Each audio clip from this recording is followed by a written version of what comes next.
and welcome back to the podcast that must not be named. I'm Melissa. And I'm Luke.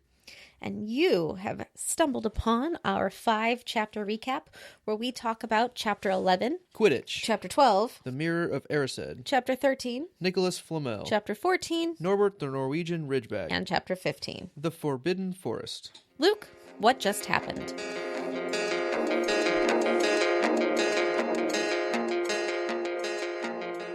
The school year at Hogwarts is progressing. Quidditch games, with some curses. Holiday celebrations, with mysterious invisibility cloak gifts. Midnight trips to mirrors that show you what you wish for. And illegal dragons mark the passage of time. While learning in their classes and studying for exams, Harry, Ron, and Hermione continue investigating the three-headed dog.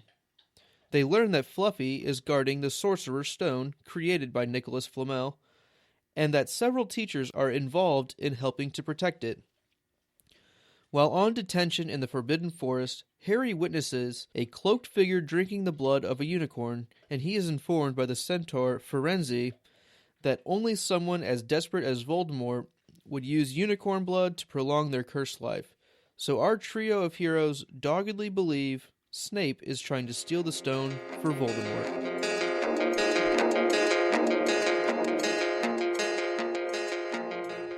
All right, we are going to jump into our first-time reader section. We're inviting our little brother Riley back to the show. Riley, say hi. Hey guys, thanks for having me back. I'm excited to be back. Hello, Riley. So we just read chapters 11 through 15. What were your overall thoughts?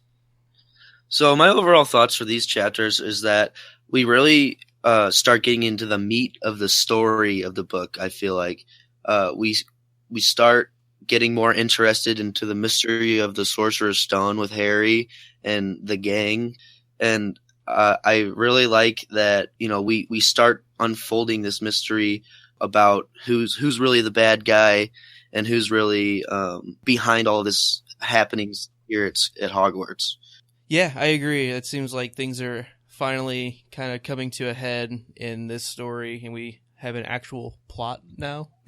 Mm-hmm. Seemed like it maybe took a little while to get there. So do you feel like it's a better story now in these chapters because there's real plot than early on when we were just sort of discovering the world, or vice versa? I wouldn't say it's better. I think it's, you know, it definitely picks up. It makes it more exciting to read for me. I think we have a plot to go after, and while I think that J.K. does a great job of building the world of Hogwarts, like we find out about Quidditch, and we get to see 2 matches, and it still builds on all, like, it's still building on the aspects of the world, but we are getting more nitty gritty with the mystery, and Harry going around the castle and finding the mirror, and you know, Hagrid maybe giving up a couple more slip-ups and telling us more about the story, which helps. Or Hagrid. So, yeah, I love Hagrid. I know you guys are a little bit different on that one. But. If it makes you feel any better, we just got yelled at for our Hagrid bashing by Abby. Yeah. Like, specifically I think yelled at us for this. I have an important point on Hagrid. I think he's supposed to be not stupid, but I think Dumbledore knew the person that he was putting into the position and how he would help the story unfold. All right. Any other thoughts before we get into your 5 burning questions that you'd like to add in about this part of the story? I just think we get a lot more of a sense from Harry of kind of being a little bit of a troublemaker, which is interesting. You know, in the beginning of the story, he was, you know, we just perceived him as kind of a victim, maybe a kid who's experiencing new things, but now we really see him, like, you know, breaking a lot of rules that kind of seem like nobody else has ever broken anything like that before. You know, walking around at night with the invisibility cloak and just kind of doing some mischievous things that I wouldn't really expect maybe a Gryffindor to do. So I thought that was interesting. Do you think he's the only one doing them, or do you think he's the only one we see doing them?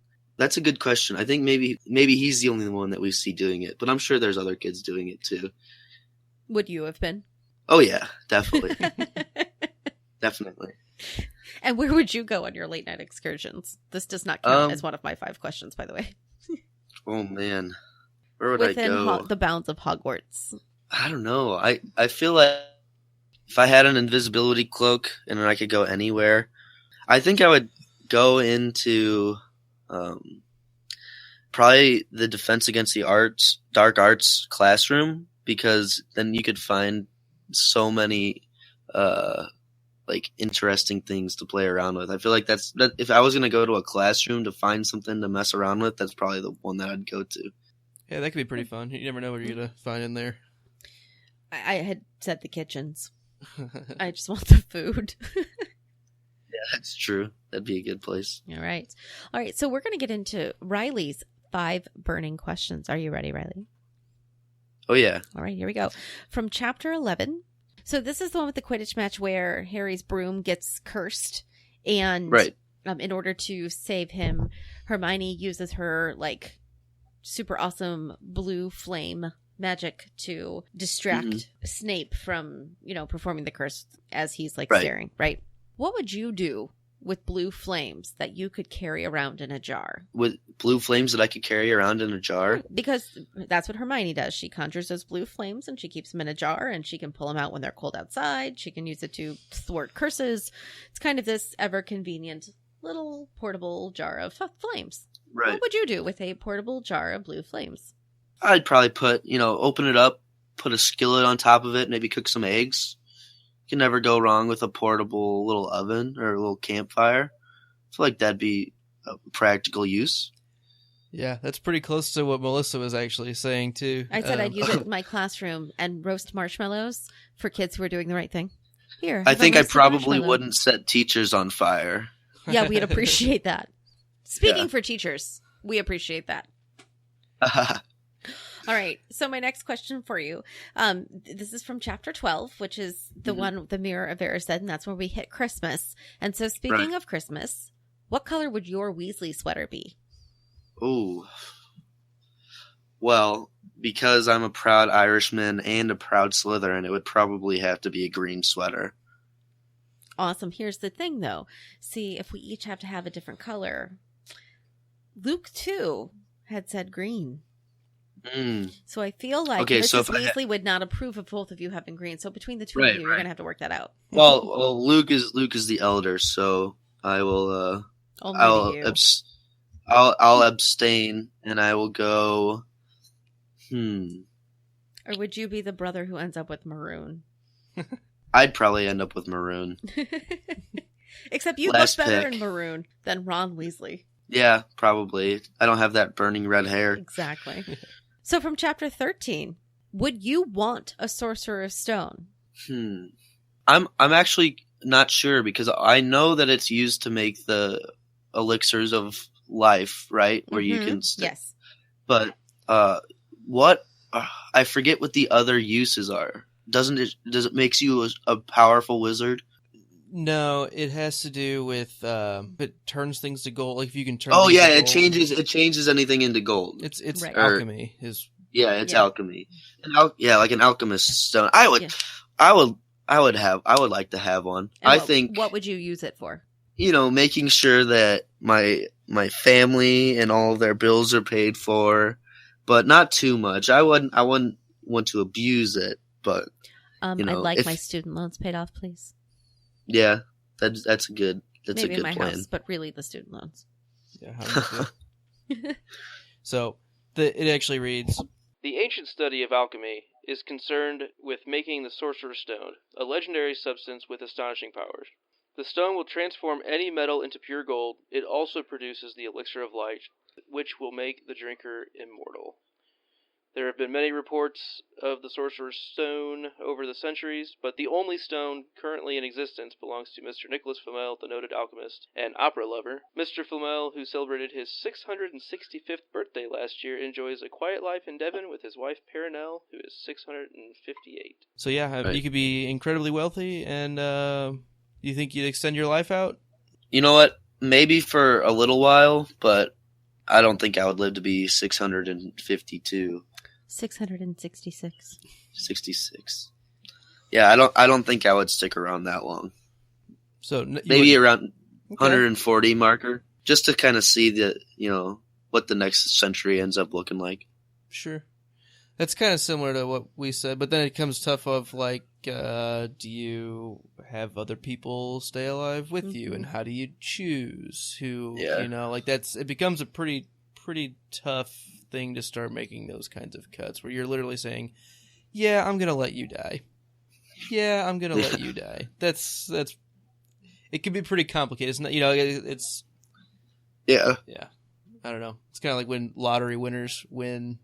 And then all of a sudden they have this huge windfall of cash, and all of these family members come and ask for a little bit of help here and there, and it's like, sure, whatever. Where do you draw that line? Yeah. Right. All right. From chapter 14, we notice throughout the last several chapters that our trio of heroes, Harry, Ron, and Hermione, spend a lot of time in the library. If you were at Hogwarts, if you could go to Hogwarts now and you were in the library, what part of the library would you want to spend the most time in? What are all of the different parts? We don't know. Where are they listed? Okay. What would a fiction section look like in Hogwarts? That's you know what I mean? I definitely would go fiction, because if we're making fiction about wizards, what are wizards making fiction about? That's got to be very what's interesting. What's that next level up? Yeah. Or do they go, totally mundane and just have stories about muggles? And yeah, today, probably. And I bet a they normal fried library. some eggs. I think that would turned probably on fall the under stove. the comedy section. I think they would just write books about Muggle lives and laugh at them. All right. And the last question from chapter 15, at the very end of chapter 15, after we have returned from our trek into the Forbidden Forest, Harry finds his invisibility cloak back in his bed with a note that said, "Just in case." My question to you is, just in case of what? And who thinks something might happen that Harry will need this? Well, it would have to be somebody who has the ability to get it back to him. So either another Gryffindor or a teacher, right? I mean, I feel that the teachers would have access to the common rooms, possibly. One would assume. Well, it was in his dormitory, in his sheets. Yeah, that's where he got it back. So, either has to be able to go all the way up to his room. Right. Another Gryffindor, or perhaps a very powerful wizard, somebody who could get somewhere. That's ominous. I would say it's probably not Gryffindor. It's probably Dumbledore, because he seems to, in my mind, kind of be pulling the strings of everything that we don't really understand. And I feel like just in case Harry ends up sticking his nose somewhere where he wouldn't otherwise be able to get out himself, Dumbledore recognizes that Harry has that curiosity, or that... Like he did with the mirror. Exactly. Somebody who knew that Harry's looking around places in Hogwarts and knows that he has the cloak and it was his. So I definitely think it was Dumbledore, and he gave it to him to probably keep him safe in case he goes looking somewhere else. Yeah, I think that's pretty fair. That's because I think Dumbledore cares a lot about Harry. We haven't seen him interact a whole lot, but he's very attuned to what's going on in Harry's head when they do talk at the mirror, and yeah. I agree. It's a good way of thinking about it. I'm going to throw one more question into this. What kind of school has 3 or 4 young students go on detention from midnight till dawn? And that's with an escort carrying a crossbow. With a crossbow, what are your thoughts on that? Forbidden Forest. Yeah, into a place that at the beginning of the school feast they say, "Don't go into the Forbidden Forest. It's literally forbidden. Don't do it." which makes me think it's pretty dangerous. I don't know. What do you think about that? I'm also going to add in crossbow. I think it's the kind of school that has trolls wandering the halls. That's fair enough. I mean, when in doubt, pull the troll card. Right. I mean, we've already seen that some wild things can happen here at Hogwarts. Like, I don't put it past them to send some kids out into a forest that are full of who knows what, centaurs and unicorns, apparently. And one thing that is mentioned, Draco says, I heard there were werewolves in there. That's one of the silliest things that you can say is going to be in the forest. A werewolf is a human that transforms into a werewolf when there's a full moon. So 3 nights out of the month. I'd be more scared if he had said, like, I heard there's vampires out there. That's more likely. A coven of vampires just living in the forest. It could be. I know. I'm saying for real. Like, that is a more legitimate, like, frightening thing that could be, as opposed to a werewolf. A family of Sasquatch. Yeah. Yeah, I don't know. I just think that's... They are in silly. Scotland, so, like the Loch Ness Monster could have a family out there. Yeah, that's true. I mean, there's... you would think that'd be in the lake. But it could be like a distant relative. Okay, all right, fair enough. I mean, you literally don't know. Yeah. There could literally be a 5-headed dragon. Quite literally a 5-headed dragon. That wraps us up for our first-time reader, this 5-chap recap. We will see you in 2 weeks. 3 weeks. Right. After 2 more chapters. Thanks for having me again, guys. It's always a pleasure. Great. We can't wait to have you prepared for the next section. Oh, yeah. There'll be trivia. Be ready. Oh, yeah. Okay.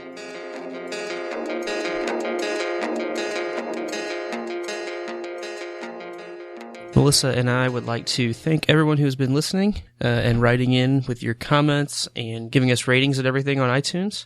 We had another 5-star rating on iTunes from Steffi with about 7 or 8 Fs. It says, I've listened to all the podcasts by Luke and Melissa, and I have to say I've learned more and thought more about the story, the backstory, the events behind the story, the characters who make the story, ... Because I've watched the film so many times, it's hard for me to separate the book from the film, but Luke and Melissa are sticklers for what happens where in their discussion. It's also really great to hear from a first-time reader during the 5-chap recap episodes. So many new perspectives. I love Harry Potter. I actually look forward to Mondays now so I can listen to this podcast. Well, thanks, Steffi. We appreciate it. Anyone else that feel free to write in, give us your thoughts, tell us what we're doing right, tell us what we're doing wrong. We are very happy with the amount of downloads we've been getting.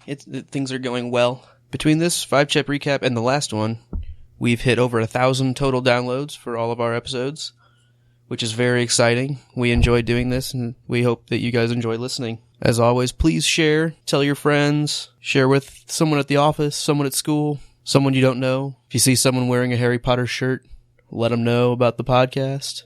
For our upcoming end of book episode, we are inviting you all to call in and get your own voice on the podcast itself. We have set up a Google voicemail account, so all you'll need to do is call in and leave your thoughts on what you like, what you think differently about the stories now, something you may disagree with, anything at all. We'll accept your feedback, and your voice might just make it on the end of book episode.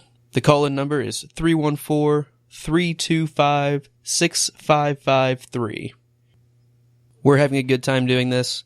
We're only about 6.39% through the entire series, though, so keep listening. And as always, stay imaginary, folks.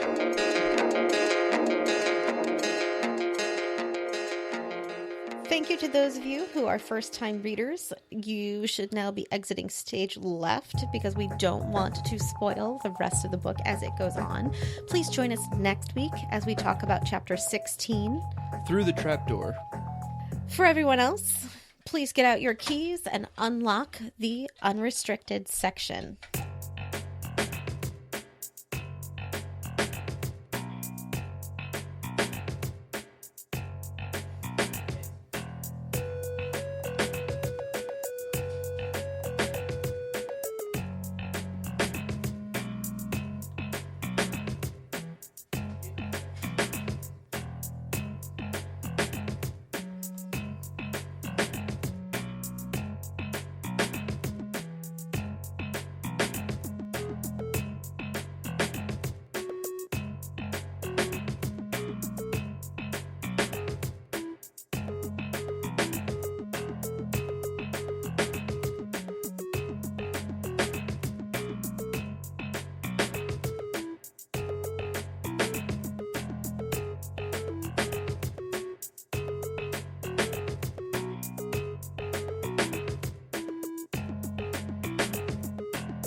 All right, Luke, go ahead. What was your first thought in these chapters? So in these chapters, we have a lot that happens. You know, we cover a lot of ground.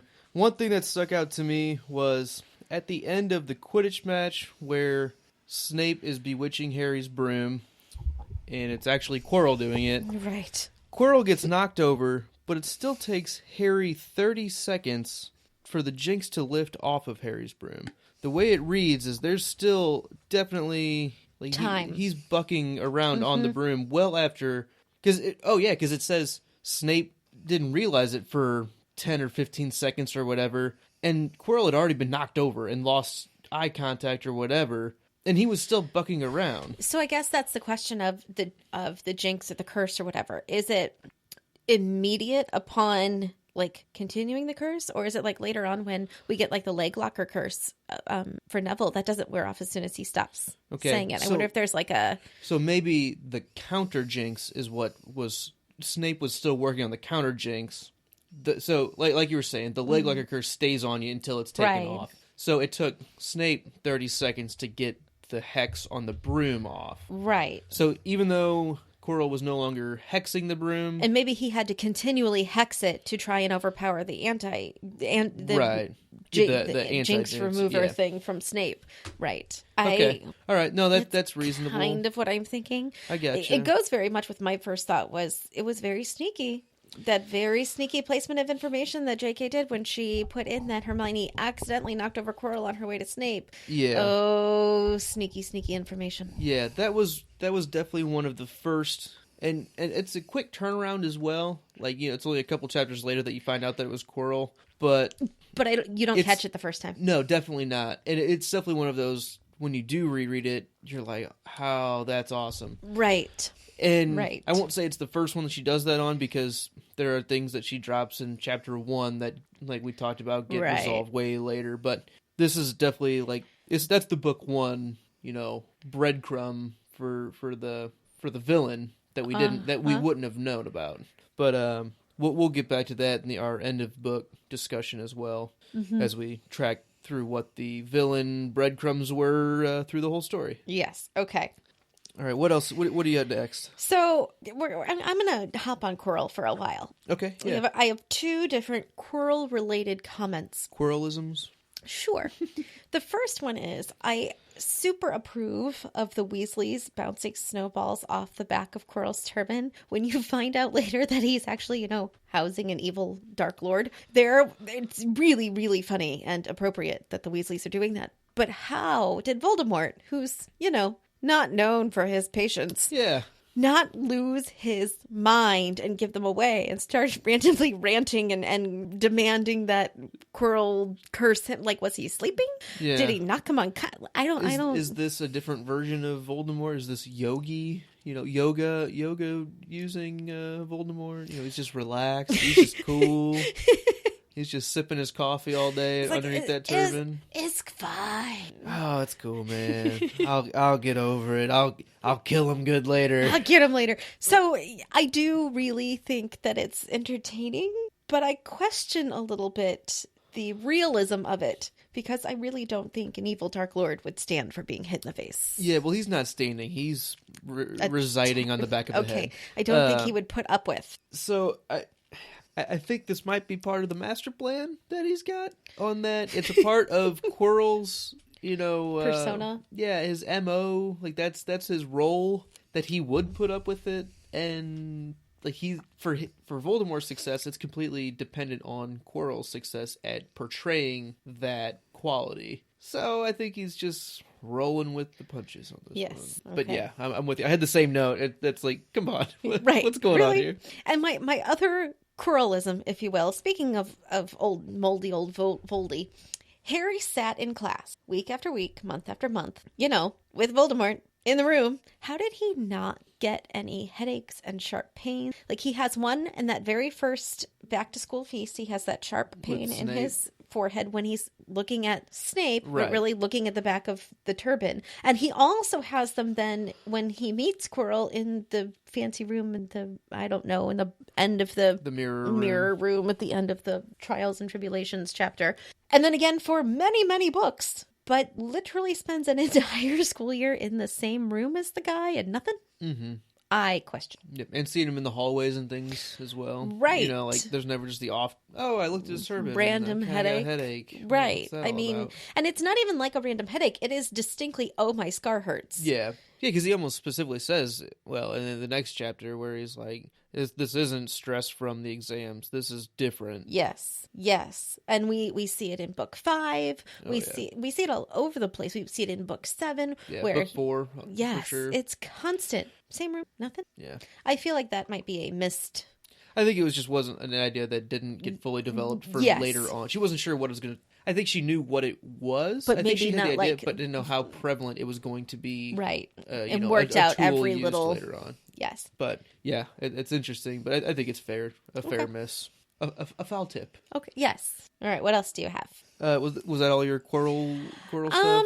I sort of have one that's related in that I questioned the curriculum of the Defense Against the Dark Arts class. Question though. The curriculum, like the content being taught in this class. So in chapter 13, there was a small blurb about that they were copying treatments for werewolf bites during this class. Okay. Is that really first year level work? It might be. So wouldn't Hermione say something in year 3 Right. when Snape comes in and takes, subs for Mm-hmm. And they're Lupin like, we in the haven't one covered class. werewolves at all. Right, except we did werewolf bites. We talked about werewolf bites back in first year, but we're not scheduled to. And then she says we're not scheduled to talk about werewolves until later on in the year. Does this class have a sort of logical progression of skills like all the others seem to follow? You know, like in Transfiguration, you start small with turning matchsticks into pins or whatever. Yeah. And that each year these teachers just don't follow that? Or do they get to set their own curriculum? I would feel like it's kind of like it's almost like a free-for-all kind of class. Like I don't think there's an overall, I mean, until book 5, no overall dictated curriculum that they need to get to. It's more of, we hired this expert, And he's going to teach so he's going to teach what he thinks is most valuable in what's gotten him through. But is he going to teach his first years the same thing he's teaching his fifth years? I wouldn't think so, but I would think, But it might change based on the teacher. right. Yeah, I don't know. It seems very much free form on trusting the teacher that's put in that position. Yes. I just There's question no structure to it. It doesn't education seem in like. that point. Yeah, that's my point. Or It's or is also- it first years really are supposed to learn just about werewolf bites, not necessarily how you get them, it's just treatment of them? Maybe that's first year. Maybe first year is just treatment Right. of I don't really know. It And might, it's the yeah. only position that we have consistent turnover as well. So like it's hard to keep anything set because True. That even if they had something set, it'd be a new person get over and over again. So it's not always well done. yeah. Okay, I'll give you that. I believe that it's the end of my Corliss. Okay. So I'm gonna kind of jump around. These are just random thoughts throughout the whole thing. Yes. These last 5 chapters. So whenever Harry is out after Christmas and he's running through the library and trying to get away from Snape and Filch, Yes. why doesn't Snape just use the Hominum Revelio charm that was used in Book 7 when Harry's in the restricted section, when he's like, hey, I know someone's here, but Right. is it like one of those things that doesn't work at Hogwarts because there's so many people around, it's unreliable? That's a really good idea. I was thinking maybe it's like such an obscure, Oh, Snape knows it. possibly, but we're talking Hermione is the one who found it. So if anybody's going to find something that Snape doesn't know, Hermione is the person who could. I'm not saying that Snape That shouldn't know it. that spell? Yes. No, the Death Eaters used it. I at- thought she at the used it Lovegood's house. first.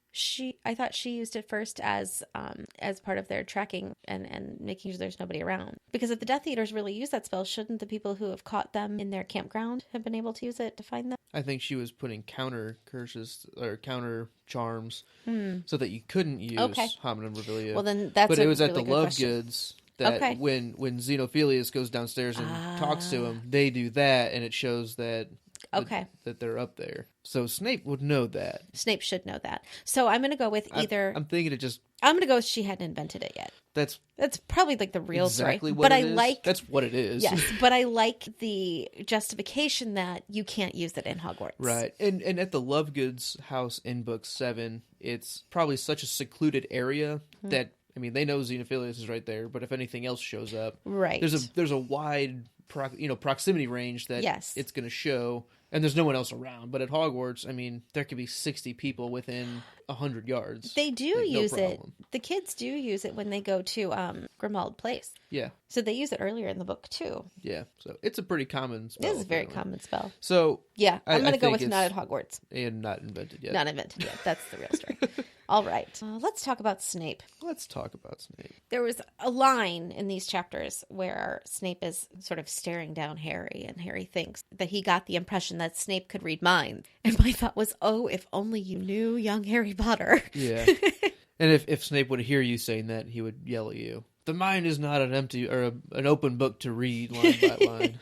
Yes. But yeah, no, he definitely can. Do you think? Because I think he said that one time about like Dumbledore as well. That because Dumbledore always seems to know what's more. I think Ron said that Dumbledore always seems to know what's going on, So do even you though he's think- not there. Do you think Legilimens, or is it Occlumens? No, Occlumens Legilimens. is the Occlumens Legilimens. is Do you think blocking. that teachers should be able to use Legilimens? I think it'd be an awesome skill. I think it would be completely an invasion of privacy. It's a school. It's still a privacy. It's not like they're doing it. Here's the thing: like for the most part, Professor Quirrell and the fake Mad Eye Mooney and the horrible Toad Lady Umbridge. aside, for the most part, speaking as a teacher, we're fairly like moral people. Do you know what I'm saying? I'm not going to sit there and read Vouch for everybody. right, but I mean, I wouldn't sit there and read a kid's mind when they're out on the playground, Mm-hmm. or at But if lunch. you're But if directly I'm asking them directly asking questions- them a question, and quite frankly, who trusts kids? Not me. I mean, their instinct as kids is to lie to protect themselves. That's Right. just what kids do. Yeah, absolutely. Even though it's not always in their best interest. Right. But they don't know that because they lack, years of experience. It's what Dumbledore says in book 5, that youth can't be faulted for not knowing what age knows, but age can be faulted for not remembering what Yeah, youth is that like. is a great line. It is, and I completely misquoted it, but it's the gist. That's the idea. That's what matters. And With I- Dumbledore, it's always about what is he getting at? What's he getting at? And that's what I try to remember, is that the kids don't know. I think about that as my own They're kids, not as I'm raising actively them. working against you. They just don't know any better. Their life perspective is so limited and so small. And even if they have seen a lot, like they've been around for a decade. Mm-hmm. I mean, they're little people. Yeah. Even at 12 and 13 and 14, like at the end of the day, no offense, young readers, you're wonderful, but you're young and you don't know as much as you think you do. You just don't know it, and that's okay. And you don't know that you can't know. And it's the teacher's job to realize that. And Mm-hmm. I think it's just an added skill. I don't think it's necessarily a privacy thing. I think it's just a way to really get at the root of how and why at the end of the day to really help the students. Now, What- Snape's just kind of a jerk. So he doesn't do it in the nicest way. But Do you think he actively uses Legilimens?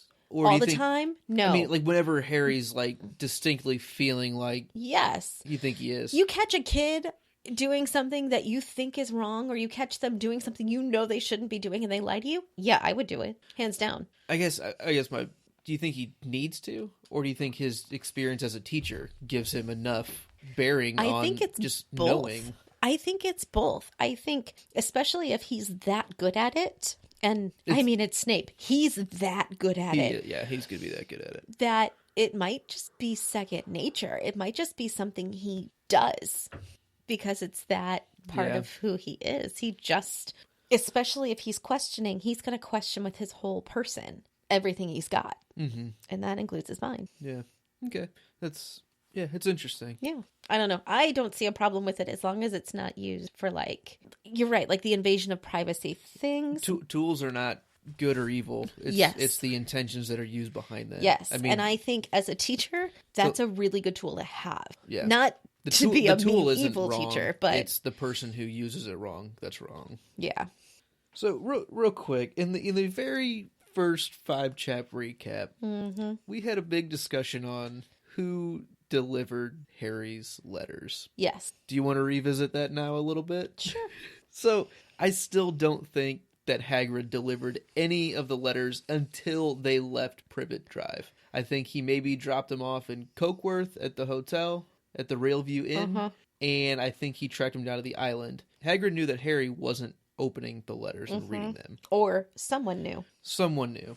So I think that's why Hagrid got sent to almost brute force. You're going to read this letter, Except, and no one else is going to stop us. And I agree. With a funny face. I'm a dissenting face. I'm hesitatingly agreeing with you.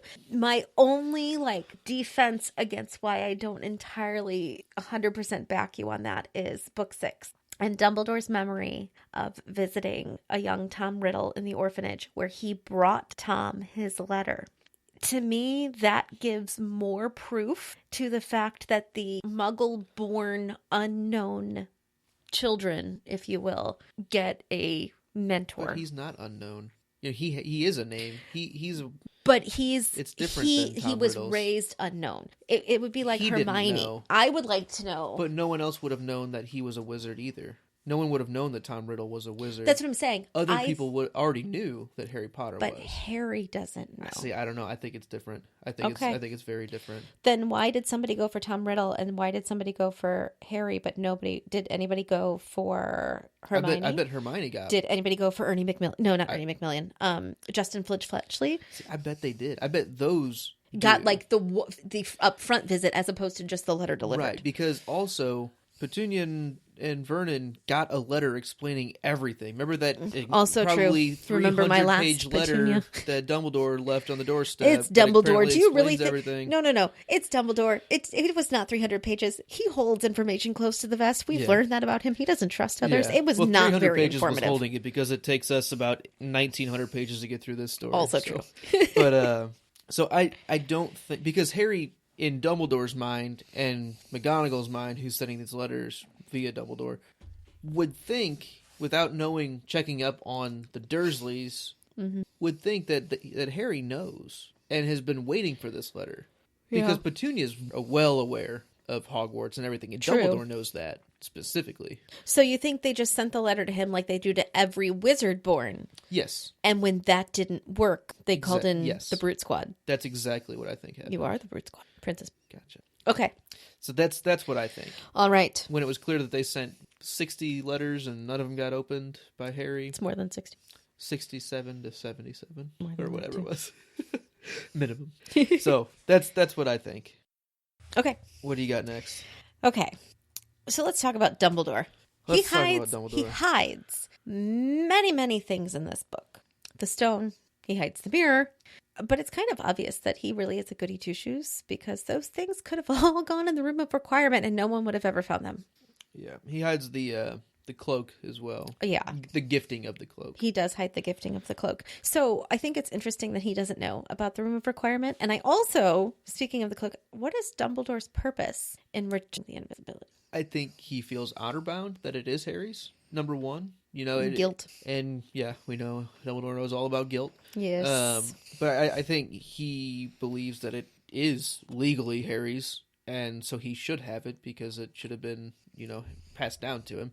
And we know that Dumbledore has a lot of background knowledge in the Hallows, and if he has any inkling that this is one of them, I'm sure he does. and he's got such a tight He hand does. around Harry's life in general. It's a good place for it to live without it being with him. Exactly. Okay. And it gets, when Harry's being used like a pig being brought to the slaughter, it gets Harry in Dumbledore's really good, it gets Dumbledore in Harry's really good graces. True. It's kind of a handout, like, hey, can we be on the same team here? It's like kind of meeting you halfway. Hey, buddy. When really it's, I need you to come to my side. Right. And he needs Harry to learn how to survive. So he's giving him tools to do that. True. Okay. Yeah, it enables him to do things that his father did and get in trouble, but overall it's pretty harmless. Right. In Dumbledore's mind. Right. So that's what I think. So you mentioned the Hallows. Yeah. What is the difference between possessing the Sorcerer's Stone and becoming the Master of Death by having all of the 3 Hallows? It's not a whole lot different. I mean, I wouldn't think, aside from one, you have to have 3 items, and one you have to have 1, obviously. But the 3 Hallows almost seem like truly magical items. Like from not of this world magical.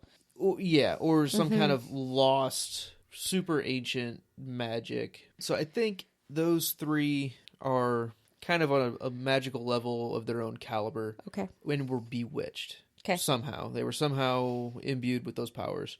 But I think the Sorcerer's Stone feels more like a manipulation of actual natural elements. Okay. So that, I know it's not a really clear answer, but I feel like it's more of a natural, like, we forced this to work. Got it. Where there's something extra to the Deathly Hallows. I think mine looks more, I was thinking more, to me the Sorcerer's Stone is something that creates the elixir of life, which you have to continually drink in order to maintain it's just to prolong your life. Whereas a Master of Death, I don't necessarily think of Master of Death as somebody who isn't going to die. Yeah, you're not immortal at all. There's nothing that keeps you alive. No. It just prevents you from being killed easier. Oh, is it though? Well, or is it like the invisibility cloak and the Elder Wand? Supposedly, you can hide and you can win battles, but right? And you can talk to dead people. So, like, I don't know. It's yeah. I don't know. You can kind of talk to dead people. I mean, and he did come back from the dead, but did Harry come back from the dead because he was the master of? No, not at all. I don't think so. I think he came back from the dead because of the connection with yes. So yeah, I mean, I don't know. Maybe that's the thing is like it is the best like next level magic that you can get, but it's still not there. Right. And there is no really actual immortality. No. There isn't. And that's a big part of all of these books. You can try to run away from death with the Hallows. You can try to preserve yourself forever by having multiple copies of yourself and tear yourself apart doing it, or you can have to do a lot of work and secrecy to get the Sorcerer's Stone. Yes. To be beneficial. Okay.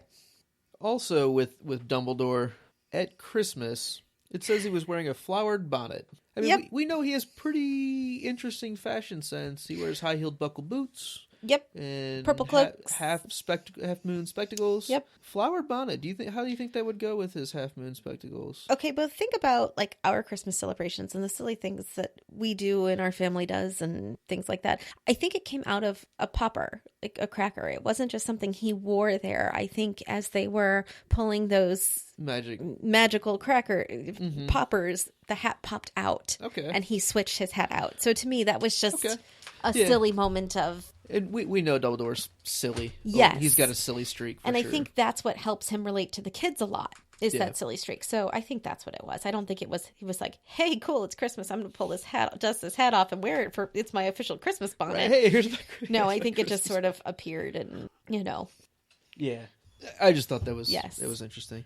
So that was all I really had on that. But I do find the titles of all of the books that the children looked in to be very well described for the reason very specific that they couldn't find him in all of these greatest wizards of the 20th century, super Riesling magic. I mean, it's another one of those like the Quirrell thing. If you weren't really paying attention, you're definitely not going to catch that on the first time through. That just sounds like, these are famous people or great things that happen. You don't necessarily think about it in the timeline. No. But, it had to be 600 years ago, not recent. It's notable magical names of our time. Well, especially because they know he's a friend of Dumbledore's because Dumbledore did work with him. So it makes sense that it's a person who's around now. Dumbledore is 150, but and how does it all work out?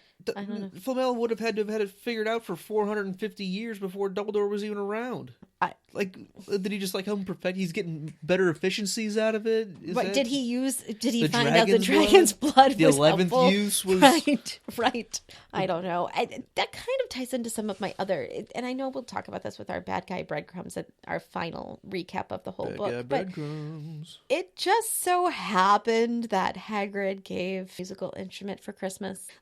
It just, I don't want you to ask about Fluffy. Don't want you to look about the dog. Stop looking into that you need to get past. But here's exactly what you need. And then Hermione just happens to, in that very moment, or at Christmas happens to give Harry chocolate frogs, who just happens to have a card that has Dumbledore that just happens to mention Flamel.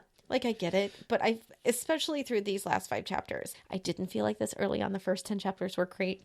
But these 5 chapters, it really felt like It was Rushed. just, it wasn't even rushed. It was, I mean, it was because you got through 6-7 months of school and, 5 chapters. 30 pages or something. But it was also every time I turned a page and I knew it was coming because I know the story and I've read the book. I'm like, oh, there's another subtle hint about the bad guy. Oh, there's another subtle plan. Once you've read it 60 times, it Exactly. really hits you in the face. You're like, I get it. Like, and I feel really bad feeling that way because I do truly love this book. I don't feel like that as I read the last 4-ish books nearly as much, but definitely this first one and the second one, I tend to feel like I'm being beaten over the head with some of the concepts. I agree. Like, I get where you're coming from on that. I'm not saying I disagree even. Right. I know when I read this I agree with the when I read this when I was 10 or 9 or whatever it was, like, you don't notice that, and it's that's exactly the and when audience I read that it was written. 20, 21, I didn't notice it. Yeah, it is really, which is when you are a constant rereader. Yes, but at the same it's a me time, thing. Well, it's not it's. I mean, I feel it too. It's I think it's hard not to pull it back to that initial read. Yes, once you've done it, but like that's the curse of the avid rereader, really. Yes, and I think a big part of these first 2 books is they are written for such a younger age group that there's a lot of things that are left out. We don't see any of the other Chocolate Frog cards again. It's only relevant. Good point. To talk about the things that matter. So like, the flute. Like, come on, why has Harry shown any interest in music at all? Did every Christmas present have to be a plot driver at some point? Yeah. But again, this is the first book. It was written for 11-year-olds. Yeah.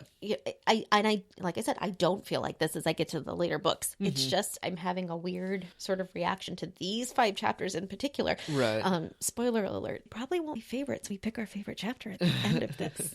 So yeah, it's kind of a 3-sided coin is the problem. There's you can't keep everyone happy with that. It's a 20-sided die. It's right. fine. Just keep rolling. Dungeons and Dragons, let's go. But yeah, no, I agree. Okay.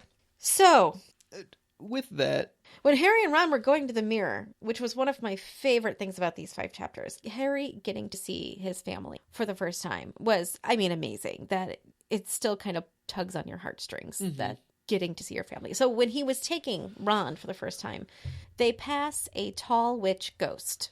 Is that our first official see from Raven? Very well could be. I mean, we have no instance that it is, but we do know that at the chapter 6, there were 20 or so ghosts. Right. We only there's more really than ever just name... the 4, and there's more than just Peeves if you count him in that. Yeah. So, although I love Peeves, it's hard not to. Well, for sake, there's still, if we're going to throw, those are the 5 that we've ever heard of. With Fat Friar and Bloody Baron and Nearly Headless Man and the Scarlet Lady, the Gray Lady. Scarlet Lady. Scarlet Woman. That's the wrong genre of fandom.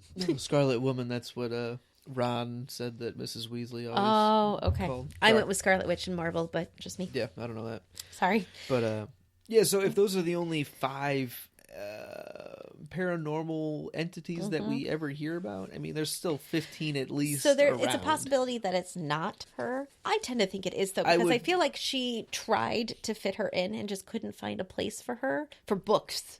The Fat Friar didn't get in. No, he's in this one. He talked to them. He was like, I hope you're in my house. Right. I'm the head of the... Yeah, so she's the only one that wouldn't have been it. So yeah, okay.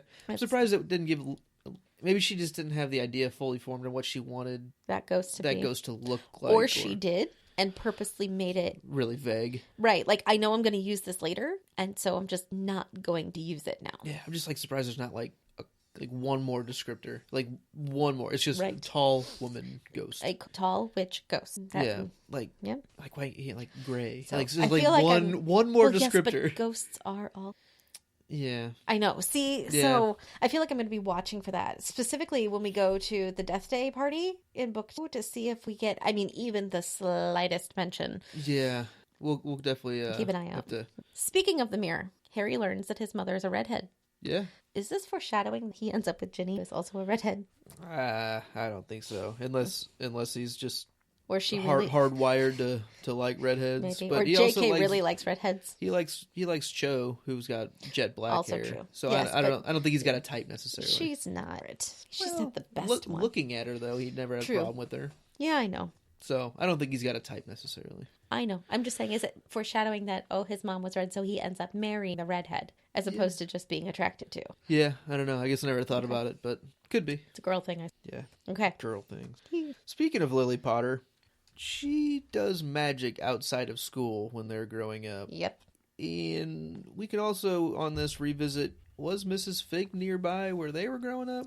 I highly doubt it. I don't know what my note was there for, but either way. How did she not get called out for it? Right, how'd she not get called out for it? Because maybe where they lived, there was another witch close. Because we know, like, at the burrow, the kids could do magic and get away with it. I wonder... Because there's other magic happening with adults that are allowed to. They don't track every... Well, we know Lily grew up with Snape. Right. So I wonder, and his mom was a witch. So I wonder if it was right. I wonder if they grew up near Spinner's End, where his house is now. If that's his. I assumed that he got that house. Like he inherited that house. He inherited, and it that seems house. very like in a because less well off part of town. Yeah. Which really, this is completely off the subject of your Sure. thing. No, that's fine. It really tells a lot about Petunia. Yeah. If she grew up in that sort of lower class, not having a lot thing. Okay. And not, I hadn't thought about that. Not just about her. See, it's all about they're my least favorite people to love. It's not just about, this crazy magic, but also, like, even if her sister hadn't been magical, even if none of that, she still would be the creepy, annoying social climber that she is because was probably so miserable growing up. I never thought of what is Lily and Petunia's maiden name? Evans. I never thought of the Evans family being lower class or poorer. And maybe that's just... And they very well could. We don't have any... We don't know. Well, we kind of do know because... Well, we don't know specifically, but we can kind of deduce that because we also came up that the big inheritance that Harry got... Potters. That was all Potter money. Yep. And... So, anyway, back to... Petunia. She... When we meet...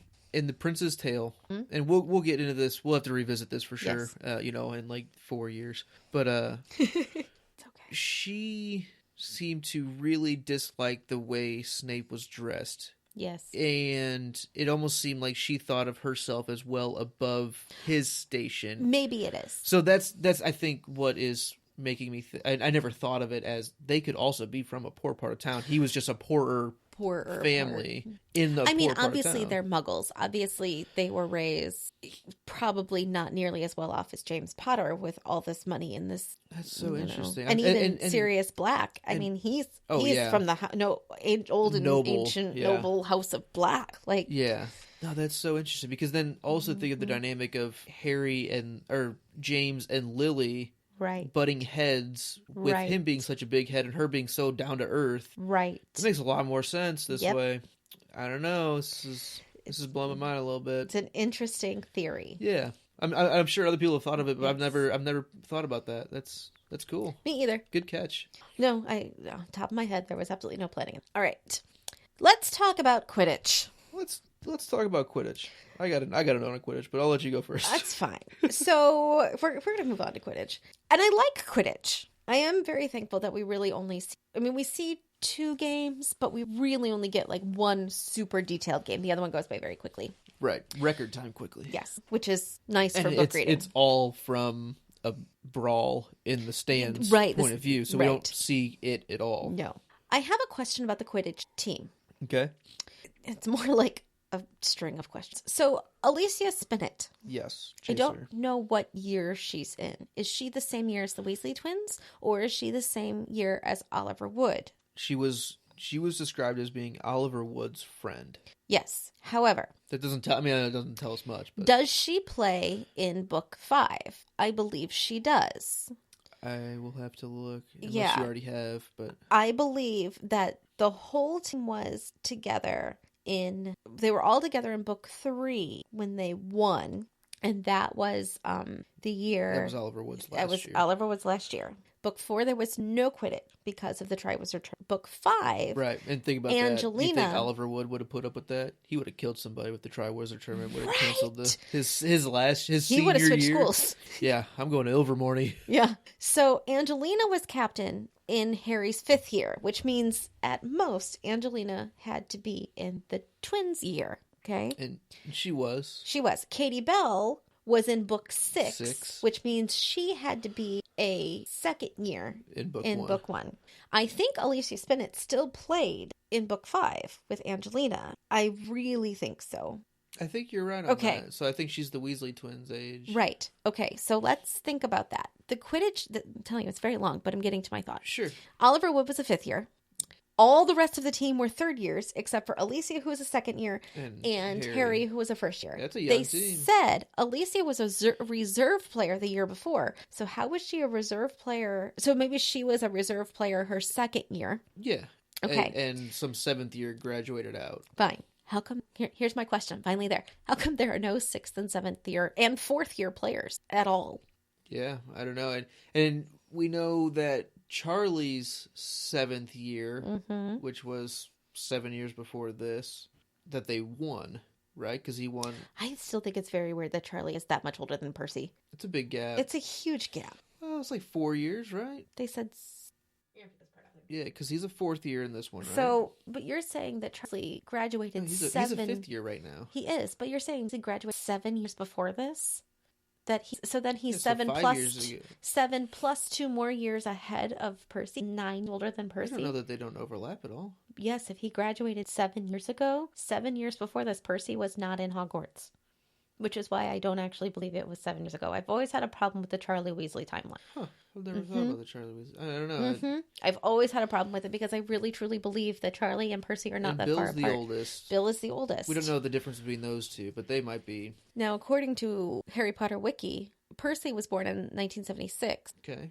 Because he's a fifth year. and Charlie was born in 72, which means he's only been out 2 years. So Charlie graduated the year before Harry starts. Harry takes that seeker position. Yes. And Charlie wins the cup in his 2nd year. I wonder then if most of the team was Charlie's age, like If that was also a young group, if it almost kind right, of goes like in you clumps.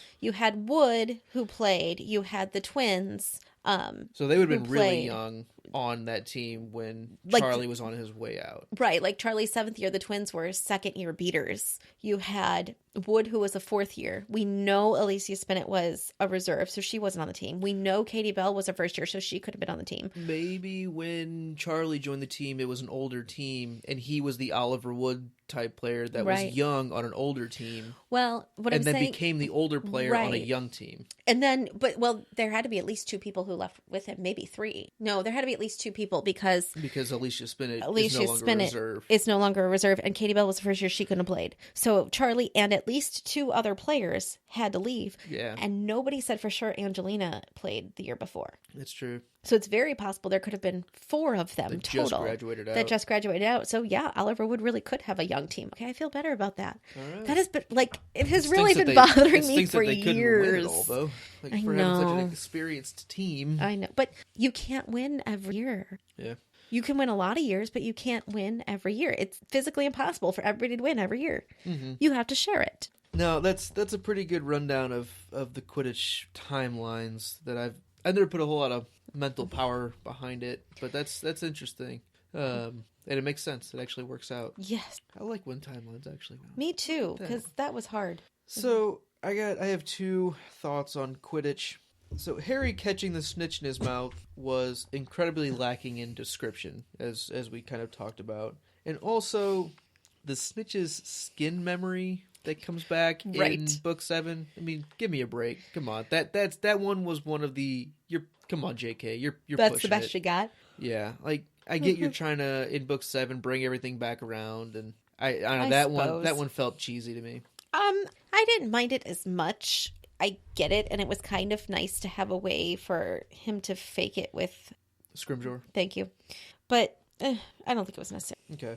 And also, A question that I posed a couple chapters ago was, do Quidditch points go into House Cup points? And they very, very clearly do in this book. Because Harry, after he loses 150 points or whatever with the detentions, him, Hermione, and Neville all losing 50, he said, "Oh, I just lost all of the points I just earned for catching the snitch." Oh, okay. So Quidditch points go directly into house points. Okay. But so there's the House Cup that goes off points, and there's the Quidditch Cup, which is more of like a head-to-head. All right. And I'm sure there's different tiebreakers in there. But that answered my question. It was like the next chapter. I was like, oh. Good. That answers my thought. So. I was like, I thought it was book 3 that kind of talked about it, but no, it was the next chapter. Excellent. So. Let's talk about Hagrid. Yeah. Because it's not really an episode unless we've talked about Hagrid a little bit. A little Hagrid bashing. Well, I'm not going to start with Hagrid bashing. I'm going to go with some foreshadowing on Hagrid's part. When they are in the Forbidden Forest and Malfoy starts ranting at Hagrid, "I'm going to tell my father, blah, blah." And Hagrid kind of tells Malfoy off for that. Like, your father would know that this is the detention, and he kind of gives it back to Malfoy. Do you think that that is the starting point for Malfoy's hatred to Hagrid? Because, as we see in later on in the books, Malfoy's got a real sticking point when it comes to Hagrid. And that hatred sort of culminates in the Buckbeak incident in book 3. So, for example, if Hagrid hadn't been kind of the oaf to tell off Malfoy, because who is this person who is not nearly as important as me telling me off, trying to, act like he's better than me and telling I don't have to listen to him, would he have reacted quite as badly when Buckbeak attacks him as he would, let's say, if McGonagall, McGonagall had been the professor in charge? I highly doubt it. The one thing I can think of that kind of, I'm not saying it disagrees with what you're saying, but it's not completely online with that, is at Christmas when Hagrid is bringing the trees in and he stops to talk to Harry, Malfoy very, very rudely pushes his way past, and I forget exactly what he says, but I think he says something to Hagrid on like "get out of the way" kind of thing. Right. It's just Malfoy being rude, but I don't know.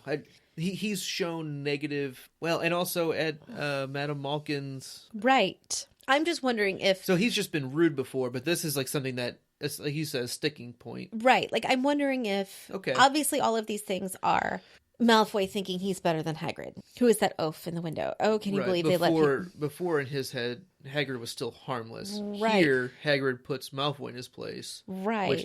Which is not allowed. Okay. Yeah, right. Yeah, that's against Malfoy's code. Right. Okay, no, I'm in. I'm with you. All right. Any other Hagrid thoughts? Just so incredibly unreliable. Oh my gosh, right. It's just ridiculous. And there's more to come. Like, in this book alone. I know. At the end of the book, let's recap all the things that Hagrid messed up. I don't think we'll have enough time. Yeah. I think we'll miss some of it, but we will have... We'll go over our podcast limit.